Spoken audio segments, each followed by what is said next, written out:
Oh, I wanted to see you about something. Yeah? What's up, mate? Remember last time's book corner? What was that book Mark Fisher wrote? What? Capital realism. Capital what? Realism. Now then, what's it called? Capital realism. Look, what's all this about? Now, have a good look at the title. What is the book called? Capital realism. No! It's bloody not capital realism, you dullard! What comes at the end of capital? Well, I don't know. It's, kind of hard to imagine.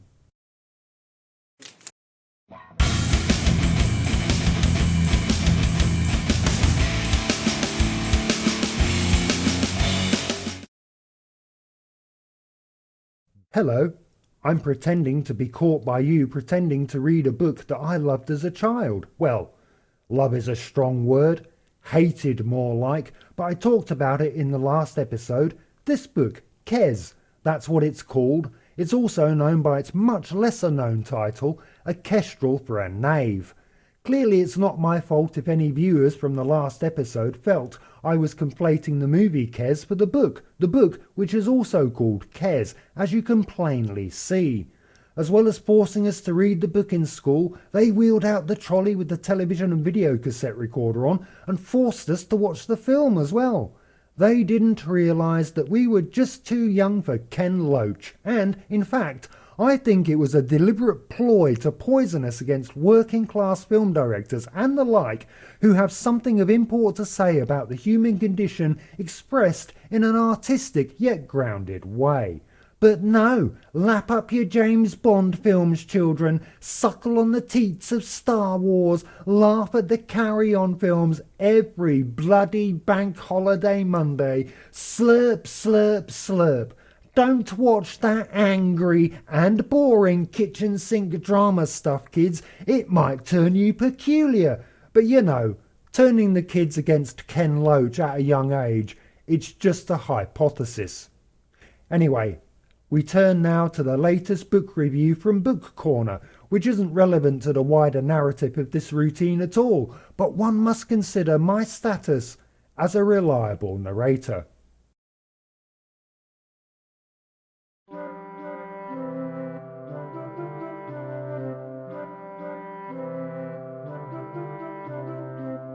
In this episode I review this copy of J.G. Ballard's The Atrocity Exhibition, which is not only an unfilmable book, but one that couldn't possibly be written either.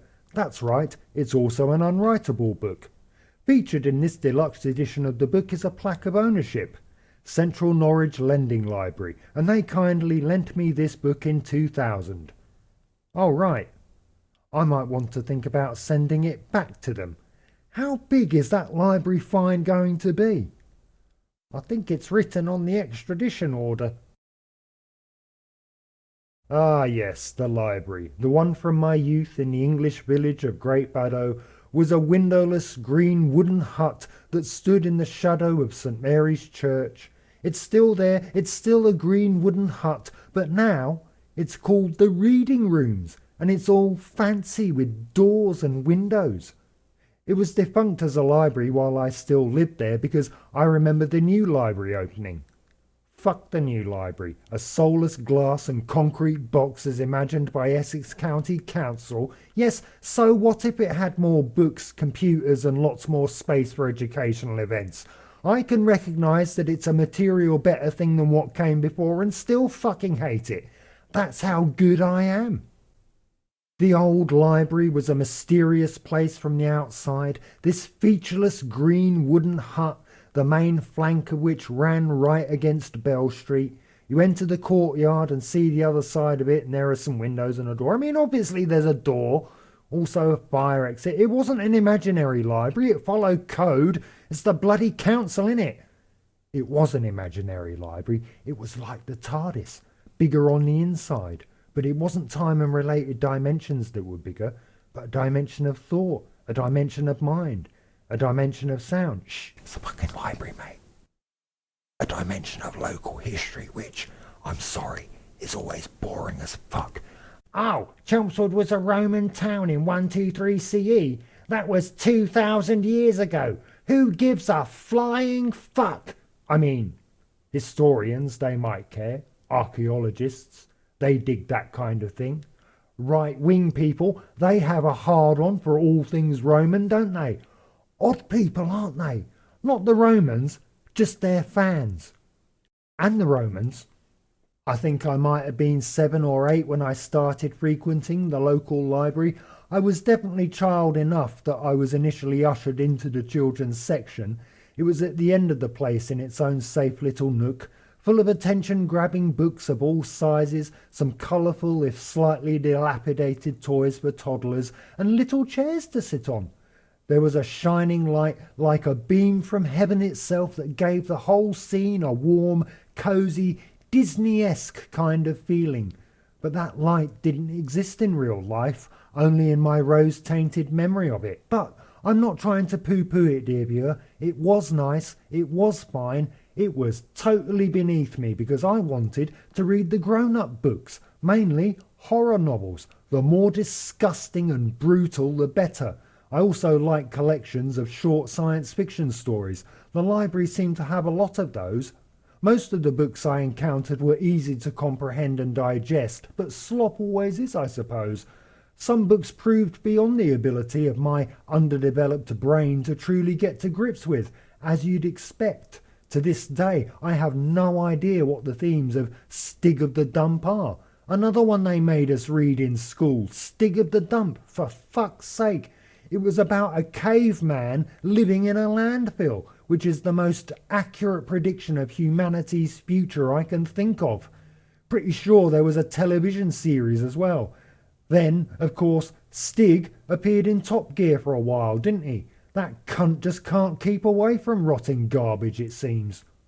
The only obstacle to reading adult books when you are a small child is that sometimes you'll come across words that you don't know and can't glean their meaning through context. I loved the dictionary. I loved coming across words unknown to me. I loved and lost because they all left me in the end, the dictionary, the unknown words, and they took the children with them and have a restraining order against me. I'm confident in my words, which has failed me once spectacularly. Well, spectacularly in my own mind because I'm still thinking about it. But my confidence in my knowledge of words failed me exactly once. You see, I spent 40-odd years of my life believing that the word turgid described a slow-moving, sludgy morass you wouldn't want to touch with your bare hands. But it actually means bloated and fast-flowing. If you can imagine the scene, a Scrabble game, and I'm confidently explaining to everybody what turgid meant, and they're all like, it doesn't mean that, which is why I left Britain and emigrated to the USA, but in my state of unbearable shame I inadvertently, on purpose, packed up some library books in my luggage and became a thief of international proportions. Interpol could be after me, not because I borrowed $3,000 or so from a high street bank and then fucked off overseas forever, but because I have a book on how to do magic tricks that is a bit overdue. The statutes have all run out on that time I ripped the bank off. Fuck the debt collection company that got sold that debt. I can't even remember which bank, NatWest, it was. No statute of limitations on overdue library books though, dear viewer. Hence the flop sweat.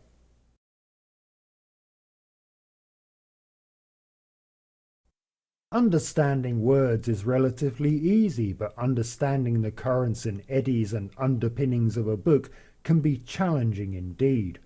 Basically, I want to read The Plague by Camus because J.G. Ballard told me to. Not personally, but he might as well have. I tried reading it some years ago and got the overwhelming sense I was completely missing the point. I feel like now I'm older and perhaps wiser, I might be ready to read it now and comprehend it.